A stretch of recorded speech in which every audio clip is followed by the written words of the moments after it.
बिस्मिल्लाहिर्रहमानिर्रहीम। अस्सलाम वालेकुम दोस्तों, मैं फ़हीम अब्बास आपको खुश आमदीद कहता हूँ न्यूज़ कैफ़े में, और उम्मीद करता हूँ कि आप सब खैरियत से हैं और आज के दिन का, इस हफ़्ते का एक अच्छा सा आगाज़ भी कर चुके हैं। हम अपने प्रोग्राम में आपके लिए बल्कि अपने नाज़रीन के लिए एक बड़ा खूबसूरत सा एक सेगमेंट लेके हम रोज़ाना हाज़िर होते हैं, और उसी सेगमेंट के बाद हम अपने प्रोग्राम का बाकायदा आगाज़ भी करते हैं। बहुत सारे लोग इन मुफीद मशवरों से फ़ायदा भी उठा रहे हैं। क्यों ना मुफीद हो मशवरे, आखिर तिब्ब नबवी के हवाले से, तिब्ब नबवी सल्लल्लाहु अलैहि वसल्लम के हवाले से बात हो रही होती है। तो आज जिस टॉपिक पे आपको मुफीद मालूमात पहुँचाने के लिए मेरी टीम ने जो एक रिपोर्ट तैयार की है, वो है सौंफ के फ़वाइद। आइए चल के वो देखते हैं।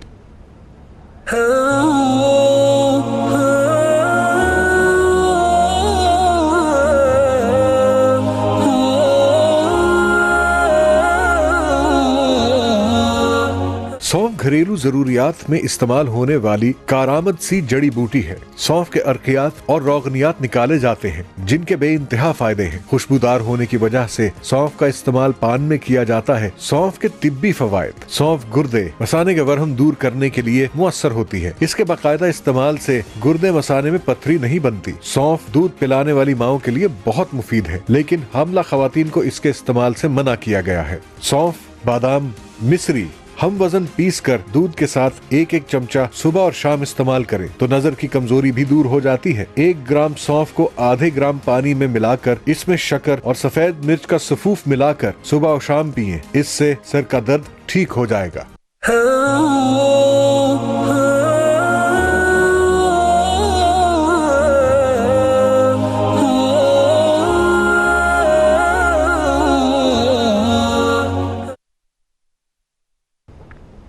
जी दोस्तों, प्रोग्राम का बाकायदा आगाज़ करते हैं, और आज हमारा जो मौजू है वो बिल्कुल कोई नया मौजू नहीं है, और इस हवाले से बात भी करना नहायत अहम है।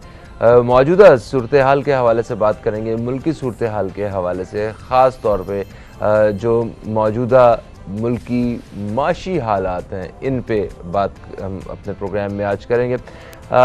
इस वक्त हमारा मुल्क जो है वो मईशत के हिसाब से कुछ सही रास्ते पे नहीं चल रहा है। हुक्मरानों के लिए बहुत बड़ा चैलेंज है कि किसी तरह हमारे मुल्क में जो मईशत है इसको डूबने से बचाया जा सके, और इसी पिछली गवर्नमेंट को बहुत ज़्यादा तनकीद का सामना करना पड़ा महंगाई की वजह से, और इसी मतलब रुपए की गिरती हुई कदर की वजह से, और न जाने कितने कितने पॉइंट्स पे उनको तनकीद का सामना करना पड़ा। और अपोजिशन और सारी सियासी जमातों ने मिल के भी इस हवाले से आवाज़ भी उठाई। अपोजिशन का यही किरदार होता है कि जिस जगह पे हुकूमत सही अपना जो किरदार है वो अदा नहीं कर पा रही, तो वो उन इश्यूज़ को हाईलाइट करे। अभी नई हुकूमत आ चुकी है, अपोजिशन जो है वो इक़्तिदार में आ चुकी है। मसाइल आज भी जूं के तूं हैं, मईशत आज भी उसी तरह जो है वो डूबने की तरफ जा रही है। पेट्रोल की कीमतों में इजाफ़ा हो चुका है, बिजली की कीमतों में इजाफ़ा होने की बातें सुनी जा रही हैं। 30 रुपये पर लीटर के हिसाब से इजाफ़ा हुआ है। हमारे यहाँ तो पेट्रोल की कीमत में अगर 2-3 रुपये भी इजाफ़ा होता है तो उसके साथ जितनी चीज़ें हैं, दूसरी चीज़ें, वो सब महंगी हो जाती हैं। तो 30 रुपये के इजाफे के बाद आवाम को किस कर्ब और तकलीफ़ से गुज़रना पड़ेगा, इस हवाले से हम अपने प्रोग्राम में बात करते हैं। और मेरे साथ स्टूडियो में आज मौजूद हैं एक तजज़ियाकार जो मुख्तलिफ़ मौज़ूआत पर रहनुमाई पहले भी कर चुके हैं हमारे प्रोग्राम में, जनाब सैयद रोशन अली साहब। आपको खुश आमदीद। अस्सलाम वालेकुम, कैसे हैं आप सर? वालेकुम अस्सलाम। वालेकुम फ़हीम साहब, बिस्मिल्लाहिर्रहमानिर्रहीम। तबीयत कैसी आपकी? ठीक है, बिल्कुल ठीक, माशाल्लाह, शुक्र अल्लाह। अच्छा, हमारे जो हुक्मरान हैं इनको भी अंदाज़ा है कि ये पेट्रोल की कीमत जो है वो बहुत ज़्यादा हो गई है, और इसकी वजह से आवाम तकलीफ़ में है। बहुत बड़ा रिएक्शन भी देखा जा सकता है आवाम की जानिब से इतनी महंगाई के बाद। तो उन्होंने टारगेटेड सब्सिडी का ऐलान किया है कि हम वो मतलब फ़ैसला किया है। तो ये टारगेटेड सब्सिडी क्या होती है, और वैसे ओरिजिनली ये सब्सिडी क्या होती है, इस पर भी थोड़ी सी एक मुख्तसर सी रोशनी डाल दीजिएगा। इससे आवाम को कितना फ़ायदा हुआ करता है, प्लीज़ इस पर रोशनी थोड़ी सी डालिए। देखें फ़हीम साहब, टारगेटेड सब्सिडी जो है ये तो एक आवाम को रिलीफ देने का एक नाम है, ठीक है। और टारगेटेड का मतलब ये कि मुख्तलिफ जो लोग हैं वो जो ऐसे लोग हैं जो कि अफोर्ड नहीं कर सकते चीज़ों को, तो उनको या निचले तबके को थोड़े से सब्सिडी देके उसको अगर रिलीफ दें तो उसको हम टारगेटेड सब्सिडी कहते हैं। जिस तरह यूटिलिटी स्टोर्स पे बाकी चीज़ों की अशिया कम की जाती है, जैसे कि आटे में ख़ास तौर पर सब्सिडी दी जा रही है, वो फलाने स्टोर्स पे इसकी बात ऐसा भी होता है? जैसे आप ये समझ लें कि टारगेटेड सब्सिडी को एक मिसाल के तौर पे पेश कर देता हूँ, बल्कि हकीकत है कि पहले हमारा जो आटे का बैग जो होता था वो यूटिलिटी स्टोर के ऊपर वो था 980 रुपये का। ठीक है। अब इन्होंने जो मौजूदा हुकूमत है उसने 180 रुपये का रिलीफ देके अब वो आटे का बैग जो है 20 किलो का उसको 800 रुपये में कर दिया। तो ये एक मुनासिब तबके को 180 रुपये का रिलीफ दिया, इसको मेरे ख्याल में टारगेटेड सब्सिडी कहते हैं। इसी से रिलेटेड जो दूसरी चीज़ें होती हैं उसमें भी इसी तरीके से टारगेटेड सब्सिडी दी जाती है। हाँ, जैसे बिजली के बिलों में जो है वो हुकूमत रिलीफ दे रही थी, पिछली हुकूमत, और उसी के साथ साथ जिस तरह अभी इन्होंने पेट्रोल के हवाले से प्लान किया है, तो जो रेट्स बड़े हैं उससे जो नुकसानात होंगे इस सब्सिडी से उन नुकसानात से बचा जाएगा, महंगाई को काबू करने में कोई मदद मिलेगी, आवाम को वाकई रिलीफ मिलेगा। इस हवाले से हमें गाइड कीजिएगा। एक वक्फा मगर आ गया है, वक्फे के बाद इस बारे में बात होती है। कहीं मत जाइए दोस्तों, अब तक देखते रहिए न्यूज़ कैफ़े, देखते रहिए। एक मुख्तसर से वक्फे के बाद आपसे दोबारा मुलाकात हो रही है।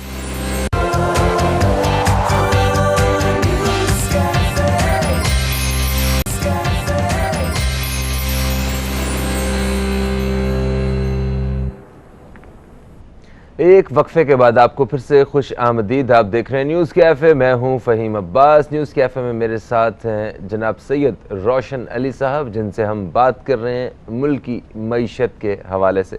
वक्फे से पहले आप बता रहे थे टारगेटेड सब्सिडी क्या होती है, ठीक है। क्या ये जो टारगेटेड सब्सिडी देने का फ़ैसला किया गया है, इससे जो महंगाई से होने वाले जो नुकसानात हैं या आने वाले वक्त में जो हमें चीज़ें नज़र आ रही हैं, कोई उसका बेहतर तरीके से मुकाबला हो सकेगा? आवाम के जो इश्यूज़ हैं वो सॉल्व हो सकेंगे जो पेट्रोल की कीमत बढ़ने से हुए हैं? देखें अपना फ़हीम साहब, ये जो टारगेटेड सब्सिडी के नाम पे बेसिकली फेस सेविंग की जा रही है। फेस सेविंग की जा रही है। फेस सेविंग की जा रही है क्योंकि देखें अभी आप एकदम 30 रुपये का जब बम आवाम पे गिराएंगे तो आवाम का रिएक्शन तो आएगा। तो वो आवाम के रिएक्शन से निमटने के लिए हर हुकूमत अपना नैरेटिव लेकर आती है। इन्होंने अपना बयानिया ये रखा कि भाई ठीक है अभी आवाम को इस तरीके से टारगेटेड सब्सिडी मिलेगी, जबकि वो मिले ना मिले कोई पूछेगा नहीं। मगर देखें वक्ती तौर पे एक एक दिन के अंदर आवाम को संभालना है।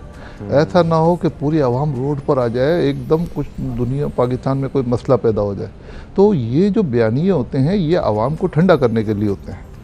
ये रिलीफ तो आज तक किसी को मिला नहीं है, इस दौर में किसी को मिला नहीं है जब तक पाकिस्तान बना है। हर आदमी यही बात करता है कि आपको ये रिलीफ मिलेगा वो मिलेगा। एंड ऑफ द डे आप देखें ना तो बिजली की कीमतों में कमी होती है, ना किसी को सब्सिडी मिलती है। इवन कि आपका वो गलत बिजली का बिल भी आता है, आप जाते हैं उनसे कंप्लेन करते हैं तो वो भी ख़त्म नहीं करते, तो आपको सब्सिडी कहाँ से मिल रही है जबकि आपको जायज़ हक है। सर देखें, अभी नई हुकूमत, कोई भी नई हुकूमत आती है उसके पास एक ही बात होती है कहने को कि ख़जाने में कुछ नहीं, मुल्क चलाने के लिए पैसे चाहिए। मुल्क चलाने के लिए, पैसा लेने के लिए, उधार मांगने के लिए कहीं जाते हैं, आगे से वो कहते हैं कि भाई ठीक है आपसे उधार में वापस नहीं मिलेगा, आप तेल और बिजली की और फलानी चीज़ों की कीमतों में इजाफा करें, और वो फिर मतलब हमें ये तो इनको बढ़ानी पड़ती हैं कीमतें, सारा कुछ करना पड़ता है। तो ये जो पेट्रोल की कीमतों में जो इजाफा हुआ है ये भी इसी मद में हुआ है, ये आलमी सतह पे कीमतों में इजाफा हुआ है इस वजह से हुआ है? देखिए मैं इसका जवाब कुछ और देना चाह रहा हूँ जी। जो आप सवाल कर रहे हैं उसका जवाब ये नहीं है, मैं इसका जवाब नहीं दूंगा। मैं ये पूछता हूँ कि ये कर्जा हम जो ले रहे हैं क्या मुल्क कर्ज़ों पे चलते हैं? और कर्ज़े अगर लेते हैं वक्ती तौर पे, कारोबारी इंसान भी कर्जा लेता है मगर कारोबार करके वापस करता है। कारोबार वापस चले, आपने ले लिया, आप लिए चले जा रहे हैं कर्जा, और आवाम को कर्जदार किए चले जा रहे हैं। कभी किसी ने सोचा कि कर्जे को वापस भी करना है? आप ये समझें कर्जा देने वाला खुशी से कर्जा देता है आपको, उसका मकसद कुछ होता है कर्जा देने का। कोई बेवकूफ़ नहीं है कि आपको उठा के कर्जा दे देगा, क्यों देगा? उसका कोई ना कोई पीछे उसका कोई मकसद होता है कर्जा देने का। अब कर्जा अगर आप दे रहे हैं तो ये हमारे हुक्मरानों का काम है हमारे मुल्क की सलामती करने वालों का काम है कि वो इस पर सोचें, गौर व फिक्र करें कि ये कर्जा ले रहे हैं तो कर्जा अगर वापस नहीं करेंगे तो वो हमसे कोई डिमांड करेंगे, और सबको पता है वो डिमांड किस चीज़ की आएगी। तो हमने कभी उस तरफ सोचा ही नहीं, आवाम को लगा दिया महंगाई के ऊपर कि आपको सब्सिडी मिलेगी, लोग भी उसमें खुश हो जाते हैं कि चलो भाई आटा जो है ना हमको 180 रुपये कम में मिलेगा। ये हल नहीं है इसका हल ये देखें कि आप अगर लॉन्ग टर्म में आप सोचें कि आपका नुकसान होगा क्या, इतना बड़ा नुकसान होगा और डिज़ास्टर होगा, वो आप उसको संभाल नहीं सकते। हमने सिर्फ कर्जा ले लेके उसी को हम क्लियरिफाई करते हैं कि हमने कर्जा लिया था, हम ये करेंगे। भाई कर्जा लेने के बाद बैंक भी आपको कर्जा देता है तो आपसे वो हिसाब लगाता है कि ये कर्जा, अगर उसके अगेंस्ट में कोई ना कोई चीज़ वो लेता है बैंक, जी जी, अगर आपने वो बैंक को कर्जा वापस नहीं किया तो उसके पास एक ऐसा एसेट होता है कि वो आपसे वापस ले लेगा, वो आपको वापस नहीं करेगा, उसने हाँ, आपके हाथ आपके घर पर के बांध देगा। कागज ले लेगा, आपसे सोना ले लेगा आपका, या कुछ ना कुछ लेके फिर ही आपको कर्जा तो मिल रहा होता है। ये तो छोटी सी बात है, हर आदमी की समझ में आती है। क्या ये हमारे पाकिस्तान के हुक्मरानों को समझ नहीं आती कि ये जो कर्जा ले रहे हैं इसका एंड क्या होगा? तो उस तरफ किसी ने सोचा? देखें, हम भी इसी मुल्क के बाशिंदे हैं, तो हम तो वो हमारे जहन में एक चीज़ आई तो हम तो बात कर रहे हैं, और ये अब ये हमारे अपने दिल में नहीं रही है, अब ये पूरे आवाम की समझ में आ रही है।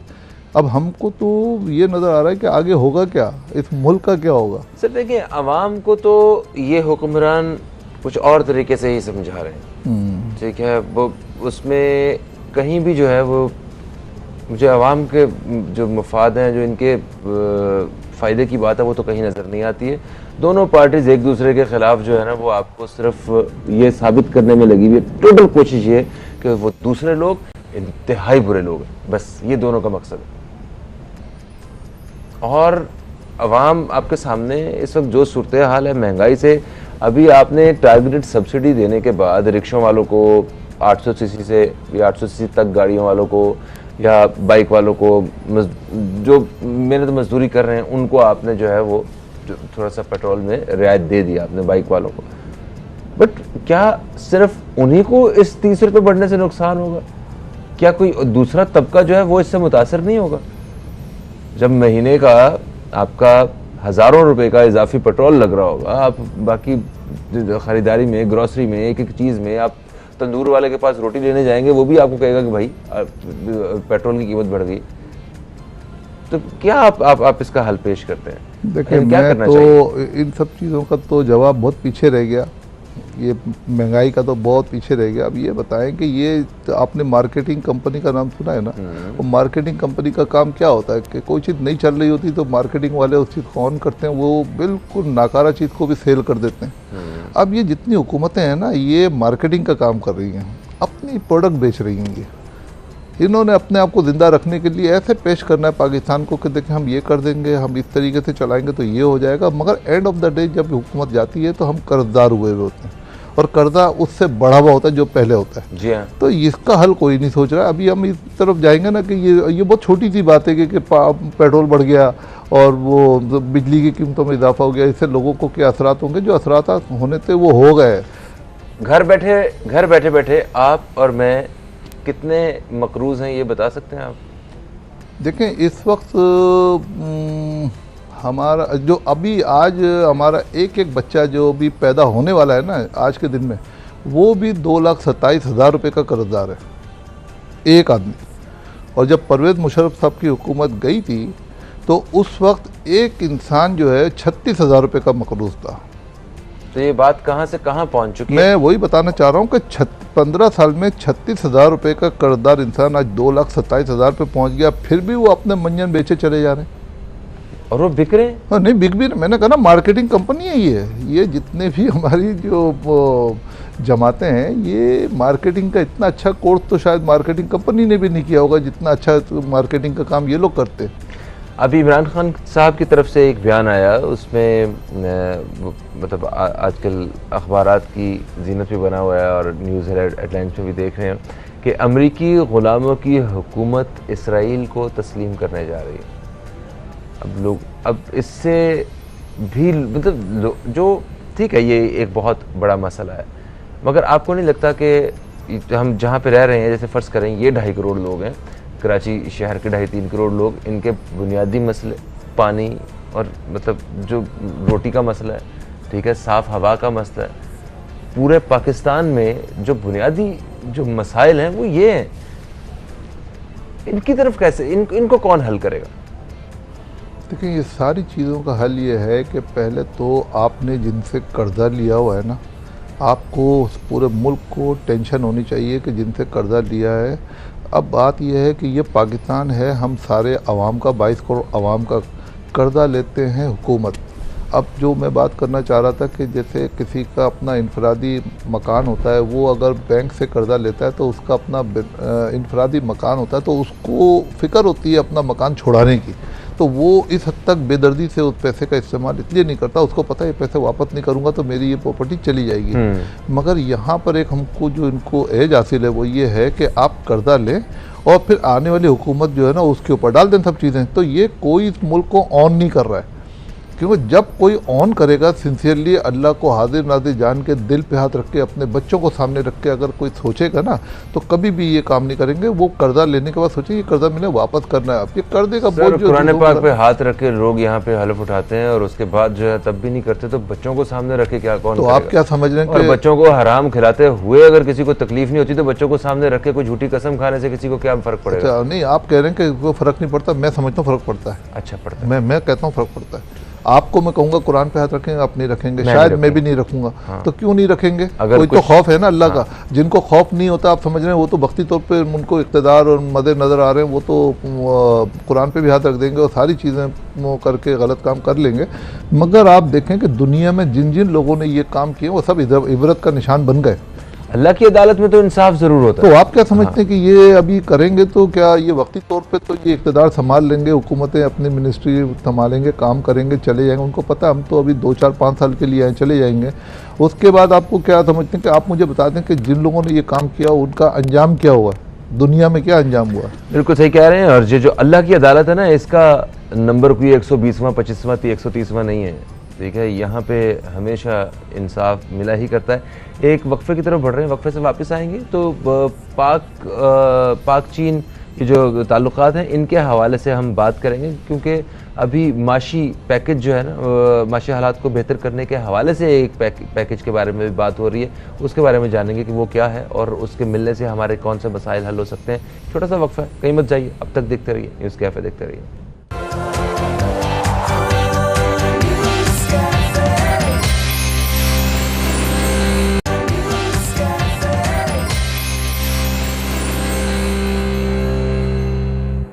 सीपैक के हवाले से। जी दोस्तों, एक वक्फे के बाद आपको फिर से खुशामदीद। आप देख रहे हैं न्यूज़ कैफ़े, मैं हूं फ़हीम अब्बास। न्यूज़ कैफ़े में हमारे साथ हैं सैयद रोशन अली साहब, जिनसे हम मौजूदा माशी सूरत हाल के हवाले से बात कर रहे हैं।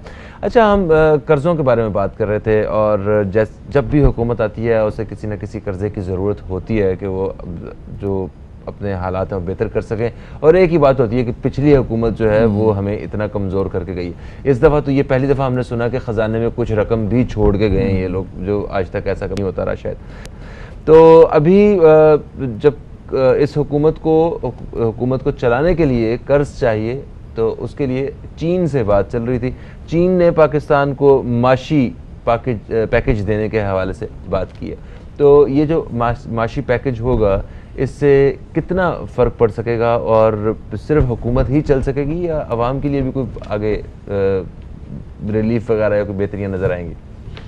देखो फिल्म तो हमने तो जब से होश संभाला है तो हमेशा ये देखा, जब भी हुकूमत कही है बस अब मुल्क में ख़जाना नहीं है और वो मुल्क जो है ना तबाही की तरफ चला गया, फिर लोगों ने हेल्प की। बेसिकली वो लोगों की हेल्प नहीं होती, वो अल्लाह की तरफ से एक मदद होती है जिससे हमारा मुल्क चलता है। मैंने कहा ना, ये मुल्क हमारा जिस नाम पे बना है ये कायम रहेगा और उसको चलाने के लिए अल्लाह ताला की मदद आएगी चारों तरफ से।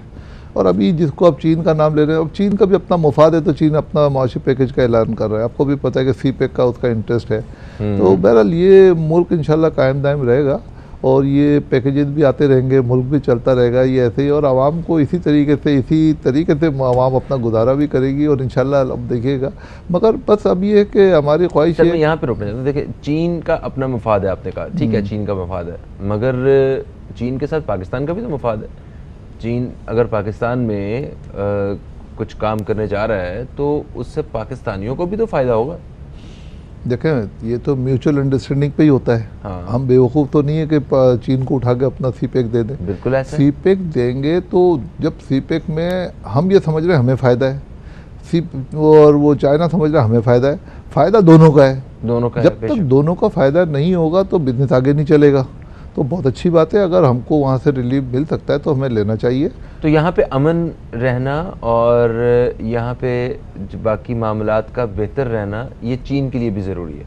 बिल्कुल ज़रूरी है, बिल्कुल ज़रूरी है। तो इस वजह से चीन पूरी कोशिश तो वो हमेशा ही करता है कि वो पाकिस्तान का साथ दे। मगर एक सवाल और भी यहाँ उठ रहा था कि क्या जो गुज़श्ता हुकूमत, जैसे ये इमरान खान साहब की हुकूमत है, उसमें भी चीन के साथ ऐसे ही ताल्लुकात थे जिस तरह अभी मौजूदा हुकूमत के इन लोगों के चीन के साथ ताल्लुक है? देखिए, चीन को फ़र्क नहीं पड़ता कोई भी हुकूमत आए, ठीक है। चीन का तो मुफाद ये है कि उसका जो टारगेट है ना, देखें वो टारगेटेड है। उनका टारगेट है कि पाकिस्तान में सीपेक उनको चाहिए, उसके लिए काम कर रहे हैं। उनको फ़र्क नहीं पड़ता इनके मुल्क के अंदर कौन सी हुकूमत है, किसने क्या नुकसान पहुंचाया, किसने क्या फ़ायदा पहुंचाया। वो अपने फ़ायदे के हिसाब से वो आगे चल रहे हैं। उनको जिस दिन पता चलेगा कि हमारा इसमें 1 रुपये का भी फ़ायदा नहीं है, तो वो कभी भी इन्वेस्ट नहीं करेंगे, कोई भी इन्वेस्ट नहीं करेगा। वो तो अब रिलीफ जो है ना, चाहे PTI की हुकूमत हो उनको भी रिलीफ देंगे, जो अभी ये PMLN की जो हुकूमत आई है इनको भी रिलीफ देंगे। उनका मकसद ये है कि मुल्क में अमन व अमान होगा तो वो पैसे की सरमाकारी भी करेंगे और उसकी वजह से मुल्क की सलामती भी इंशाल्लाह वो चाहते हैं कि हो, और हम भी चाहते हैं। तो मैंने कहा ना कि ये जो बीच में आया ये अल्लाह की मदद है।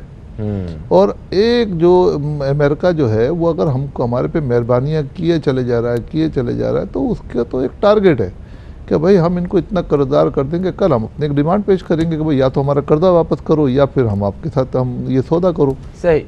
सर, अभी पेट्रोल की कीमतों के हवाले से बात हो रही है। पाकिस्तान में पेट्रोल की बढ़ती कीमतों ने जो आवाम के होश उड़ाए हैं, ये सिर्फ पाकिस्तान की ही बात नहीं है, दूसरे ममालिक में भी पेट्रोल की कीमतें बढ़ी हैं और उसकी वजह से भी ऐसे ही हालात पैदा हुए हैं। आवाम देखें, UAE में भी कुछ अर्सा पहले जब पेट्रोल की कीमत बढ़ी तो वहाँ उस वक्त आवाम जो है ना सख्त परेशान हुए कि ये हमारे जो बजट्स हैं वो आउट हो गए हैं इसकी वजह से। और ऐसा होता है। श्रीलंका ने हाल ही में एक खबर हमने देखी कि जिसमें उन्होंने रूस से 30% सस्ता पेट्रोल खरीद दिया। तो ये उनका बेहतर फैसला था क्या? देखें, ये आपने जो बात की ना, बड़ी ज़बरदस्त बात कर दी। हम मोहताज हो गए हैं कि हम रूस के पास जा नहीं सकते, जबकि इंडिया और अमेरिका दोनों पार्टनर हैं। उनके भी मुआहदे में लिखा है कि वो भी रूस के पास नहीं जा सकते, मगर वो चले गए। वो अपने मुल्क का फ़ायदा सोचते हुए वो चले गए। उन्होंने किससे इजाज़त ली या उसके पीछे क्या ऐसी ताकत थी जिसकी वजह से वो रूस से जाके लेके उन्होंने अपने आवाम को, जो पेट्रोल की कीमत थी इस मौजूदा हालत में पेट्रोल महंगा हो रहा है, मगर इंडिया में 50 रुपये पाकिस्तानी 50 रुपये सस्ता हुआ है। तो क्यों सस्ता हुआ है? इसका मतलब वो अपने मुल्क के साथ सिंसियर है। हमारे यहाँ कोई सस्ता करने में तैयार नहीं है, सब महंगाई की तरफ, फिर महंगाई को जस्टिफाई करने में सब लगे हुए हैं। नहीं तो देखें, मेरे लिए, आपके लिए और बाकी जो हम पाकिस्तानी जितने हमारे बहन भाई हैं, सब शहरियों के लिए फैसला करने वाले चंद एक लोग हैं, ठीक है। वो या दर्जनों में होंगे, ठीक है, मुश्किल से इतने ही लोग हैं। तो आपको लगता है कि अभी ये जो सारा एक निज़ाम बदला है और जो इक़्तिदार जो है वो दूसरे हाथों में आया है पाकिस्तान में, ये अपने तजुर्बे की वजह से पाकिस्तान की मईशत को बेहतर अंदाज में चलाने में कामयाब हो जाएंगे, आपको लगता है? मैं समझता हूँ कि जो नवाब शहबाज शरीफ साहब जो है ना, अल्लाह ताला ने उनके अंदर एक ऐसी सलाहियत रखी है कि उनके अगर हाथ पैर ना बांधे जाएं, उनको खुल के काम करने की इजाज़त दी जाए। और मेरा ख्याल है कि अब 1 साल 2-3 महीने ही है, उनको सोच लें कि जहाँ हमने 3.25 साल किसी को अगर चेक कर लिया, तो 1 साल 3 महीने और इनको चेक कर लें कि कल को इनको भी ये ना हो कि हमें कम से कम काम करने की इजाज़त दी जाती है। क्योंकि देखिए, शहबाज शरीफ साहब का अभी तक कोई टेस्ट नहीं हुआ है एज ए प्राइम मिनिस्टर, तो उनको मौका देना चाहिए। यानी कि 5 साल का मौका दे के किसी को चेक करना पड़ता था, अभी 1 साल 3 महीने में 6 महीने में पता चल जाएगा। इनके पास एक आईनी हक मौजूद है ना, आईनी हक मौजूद है कि ये पार्लियामेंट में है और अब इनको डिलीवर करने का मौका, मैं समझता हूँ कि जब इन्होंने पंजाब सूबे के अंदर इतना अच्छा काम किया है, एक मिसाल हमारे पास मौजूद है, तो हमें चाहिए कि बजाय हम किसी को क्रिटिसाइज़ करें, हमें चाहिए कि हम उनको टेस्ट करें। अब इस वक्त ये हो गया कि अगर जो आजकल हो रहा है वो ये हो रहा है कि भाई आज मेरी हुकूमत गिराई है, कल मैं स्ट्रीट पावर आपको दिखाऊंगा। अगर ये रिवायत अगर पड़ गई हमारे यहाँ तो पार्लियामेंट को बंद कर दो, फिर तो स्टेट पावर के ऊपर फैसले हाँ, करो, पावर शोज ही होते पावर थे। शो करो। हाँ। और अगर फिर आपने अदलिया के भी फैसले नहीं मानने तो फिर आप जो है ना ये सारे पार्लियामेंट पे जो पैसा खर्च होता है और जो इंतखाबात पे जो पैसे खर्च होते हैं ये सब ज़ाया हो जाते हैं। फिर तो हर आदमी जो है ना ताकत का मुजाहरा करे, जिसकी ज़्यादा ताकत हो वो अपनी हुकूमत बनाए। तो ऐसे थोड़ी मुल्क चलते हैं। आपको अब अगर एक हुकूमत चले जैसे भी आ गई, हम उस पर उसकी बहस में नहीं जाएंगे। देखिए हुकूमत आइनी तरीके से ही आई है ना, अगर गैर आइनी तरीका होता तो अभी सुप्रीम कोर्ट उसको अभी कैंसिल कर देती। बिल्कुल सही फरमा रहे हैं। थैंक यू सो मच, आप तशरीफ़ लाए और इस हवाले से हमने बात की। एक और वज़ीर आज़म साहब का हाल ही में एक बयान जो मैं प्रोग्राम के ख़िताम में ज़रूर शेयर करूँगा। उन्होंने कहा कि मौका मिला तो पख्तूनख्वा को पंजाब बनाऊँगा। बहुत अच्छी बात है, पंजाब जैसी तरक्की होनी चाहिए। सिंध और बलूचिस्तान के जो अवाम हैं ये भी बुनियादी सहूलतों से महरूम हैं, तो मेहरबानी खैबर पख्तूनख्वा को जब आप पंजाब बना लेंगे तो उसके बाद इन सूबों पे भी नज़र डालिएगा। तालीम और सेहत जैसे बुनियादी जो मसाइल हैं उनमें यहाँ पे लोग अभी भी घिरे हुए हैं। प्रोग्राम का वक्त अपने अख्ताम की तरफ आ गया है और इंशाअल्लाह आपसे कल फिर मुलाकात होगी। अपने मेहमान का हम शुक्रिया अदा करते हैं। कल तक के लिए मुझे और मेरी टीम को दें इजाज़त। खुदा हाफिज़। पाकिस्तान जिंदा।